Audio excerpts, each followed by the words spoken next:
the most famous sons of Hong Kong ay ang martial artist, actor, and filmmaker na si Bruce Lee. Known as the first global Chinese film star, isa rin siya sa most influential martial artists in the history of cinema. At bago niya na-develop ang sarili niyang hybrid martial arts na Jeet Kune Do, nagsimula muna siya sa martial arts na Wing Chun. And trained in Hong Kong from the Grandmaster himself, si Yip Man.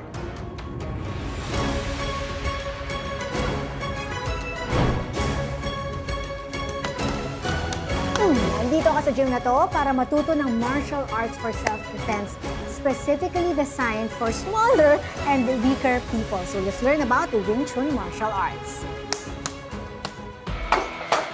Close combat at rapid-fire punches ang trademark ng Wing Chun, isang Southern Chinese Kung Fu style na dinevelop raw ng isang female Buddhist 280 years ago.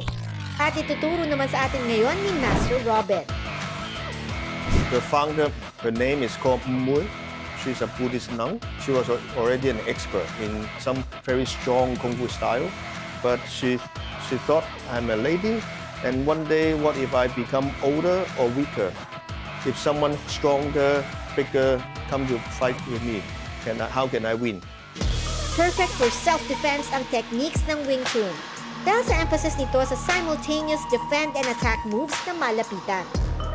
Our aim is to teach smaller or weaker person to defend themselves within the shortest time. So do you think I can learn a thing or two in our session? Yes, I think you are a quick learner.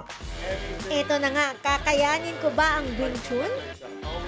We build everything from the foundation. Foundation means our legs. Okay. We keep the feet together and then bend our knees. We just like kneel down without sticking our butt. And then turn the toes outward, one step as much as possible. Okay. But keep the distance between your calf and hamstring, and then turns the heels out. Oh, wow. Most martial art, their stand are that wide, but Wing Chun, the stand is like this. Now that we know the stance, I'm ready for more Wing Chun moves. You lift up your right leg, Okay. step down, and check. Yes, yeah. See, you pick it up immediately. Very talented. Okay. No, you're a good teacher. Breathe. Oh, okay. Okay, now to the left side. Left. Yes. When you step to that side, as if your right leg, you don't. It's like you a dead weight. Yeah, it's like a dead weight. The effort should be on one leg. Yes, yes, yes. You form the triangle again. Everything is about body mechanics and physics. When I punch you, because of the triangle, you split my force to the side. Ah, okay. So the whole 100% force is not on me.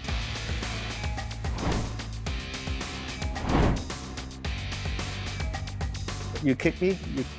I kick like this? Yeah, you can. This is the range for your leg to be Very out. short. Yeah, no, it's okay. Yeah, stay here. Okay. I will feel painful because that is the most powerful part. Oh. But if I'm that close, I don't feel painful because this is not where the power is. So that's why the step, arrow step, when you kick again, you see I step in. Yeah, I Then see. I slide off your force. Hold this one. Next, pinakita naman sa akin ni Master Robin ang famous inch punch na pinasikat ni Bruce Lee. Let's say if I encounter a bad guy or a thief in an elevator, if I draw back my punch, he already knows I punch. Yes. But Wing Chun, even the distance is that close, I can punch powerfully like a few inches. Goodbye, world. Just kidding. Okay, are you alright? Yes, yes. I show you again. You Okay. see, just like one finger distance.